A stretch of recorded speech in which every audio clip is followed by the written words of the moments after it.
नमस्कार दोस्तों, जय हिंद। आज हम बात करेंगे दुनिया की सबसे महान गणितज्ञ, पहली महिला जो कि मैथमेटिक्स थी, उनके बारे में। नाम था उनका हाइपेसिया। इनके पिता का नाम था थियोन। बात है ईसा से लगभग 350 ईस्वी की।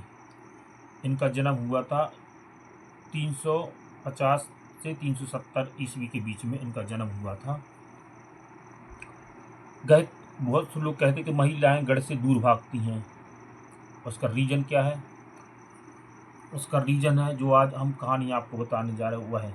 और यूरोपीय विज्ञान के क्षेत्र में पीछे क्यों रहा बहुत समय तक एशिया से, यह भी हम आपको बताना चाहते हैं। सुकरात और अरस्तु के बारे में तो आपने सुना होगा, जो रैशनल थिंकिंग के थे और जहर का प्याला पीना पड़ा था सुकरात को। तो 350 ईस्वी में जो हाइपेसिया, 350 से 370 ईस्वी के बीच में हाइपेसिया का जन्म हुआ था अलेक्जेंड्रिया में। वही अलेक्जेंड्रिया जहाँ से सिकंदर निकलकर पूरी दुनिया पर राज्य किया था 30 साल की उम्र में। और उस समय अलेक्जेंड्रिया में दो ताकतवर सत्ता थी, एक ओरेस्टिस जो वहाँ के रोमन गवर्नर थे, और एक थे सिरिल बिशप, ईसाई बिशप थे। उनके अनुयायी को पैरालम्बनी कहा जाता था। ये लोग मूर्ति पूजक थे, और जो ग्रीस के जो देवी देवता हैं, जैसे हमारे यहाँ भारत में बहुत सारे देवी देवताओं का वर्णन रहता है, ऐसे वहाँ पर भी देवी देवताओं का वर्णन रहता था। उनकी सभ्यता में भी देवी देवताओं के उसमें वो रहता था। अब ये हाइपेसिया जो थी, ये बहुत बड़ी गणितज्ञ थी, मैथमेटिक्स थी, उस समय की सबसे महान गणितज्ञ थी उस पूरे दौर की, और इनकी कैलकुलेशन बहुत अच्छी थी। इसके अलावा ये दार्शनिक भी, फिलोसफर थी। ये सुकरात और अरस्तु की फिलोसफी को आगे बढ़ाती थी, और साथ में रैशनल थिंकिंग थी, थिंकर थी, रैशनल थी, और एस्ट्रोनॉमर भी थी, यानी खगोल वैज्ञानिक। इन्होंने खगोल विज्ञान में बहुत सारे काम भी किए उस समय। तब इनको सुनने के लिए क्रिश्चियन और यहूदी जो भी जितने भी लोग हैं सब आते थे। उस समय की बहुत बड़ी प्रोफेसर थी और पढ़ाती थी। उस समय की बहुत बड़ी प्रोफेसर थी। ये रेशनल थिंकिंग थी। ये किसी भी रिलीजन को फॉलो नहीं करती थी, ना यहूदी, ना क्रिश्चियन, ना प्रोटेस्टेंट क्रिश्चियन, ना कैथोलिक क्रिश्चियन, किसी को भी फॉलो नहीं करती थी। ये धर्म से ऊपर विज्ञान को, सत्य को रखती थी। इनके लिए यही तार्किकता को रखती थी, और यही बात लोगों को धीरे धीरे खटकने लगी, जो सिरिल बिशप हैं उन लोगों को। और सिरिल बिशप और जो ये ओरेस्टेस हैं रोमन गवर्नर, इनके बीच में टकराव था। तो जो रोमन गवर्नर के लोग हैं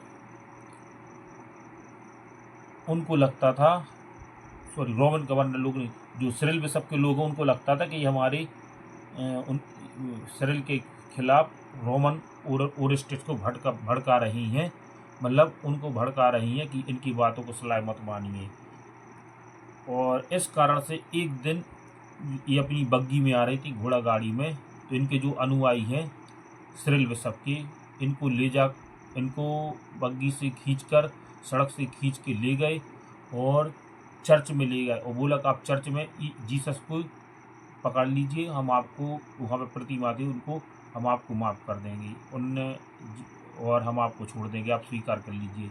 इसके बाद बड़ी बेदर्दी से, मतलब जो क्रिश्चियन समुदाय ने, किस बेदर्दी से जो क्रिश्चियन लोग आज इसको स्वीकार, मतलब माफ़ी भी नहीं मांगते। आज भी लोगों ने कभी अपनी गलतियों के लिए माफ़ी नहीं मांगी। जैसे सुकरात को जो जहर का प्याला दिया, गैलीलियो को सजा दी, इसी तरह तो इन लोगों ने उसके लिए बिल्कुल कपड़े निर्वस्त्र कर दिया और रोम खींच दिए, और उसके साथ इतना दुर्व्यवहार किया कि आप उसको वीडियो देखेंगे आप, इसका एक अभी फिल्म बनी है इस पर, पूरे शरीर को काट काट दिया। फिर शरीर के उसकी आंखों के सामने उसकी शरीर काट रहे थे जिंदा रहते हुए, उंगली, फिंगर सभी काट रहे थे, हाथ। उसके बाद उसको जलाया गया, बिल्कुल बेदर्दी से जला दिया गया।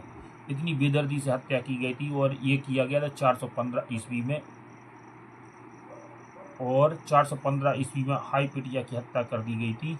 इतनी बुरी तरह से हत्या की गई थी, और जिसने हत्या की थी सिरिल बिशप ने, उसको आज भी, चाहे वो कैथोलिक क्रिश्चियन हो, आपके प्रोटेस्टेंट क्रिश्चियन हो, सभी उनको संत मानते हैं।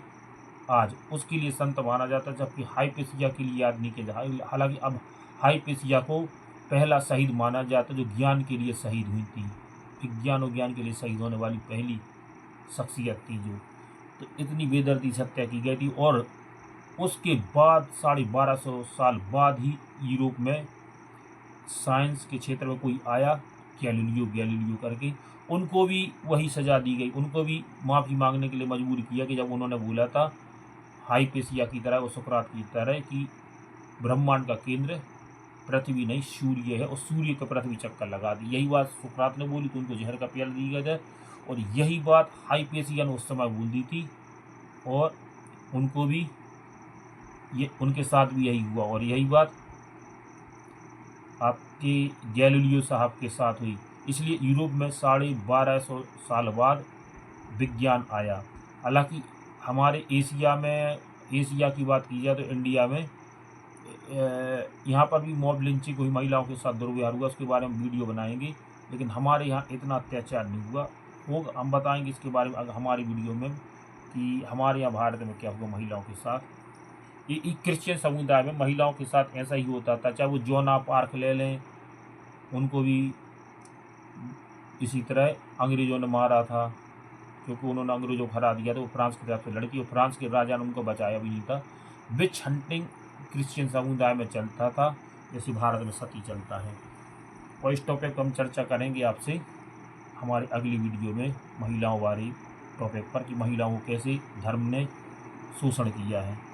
तो अब मिलते हैं अगले वीडियो में। जय हिंद, खुश रहें।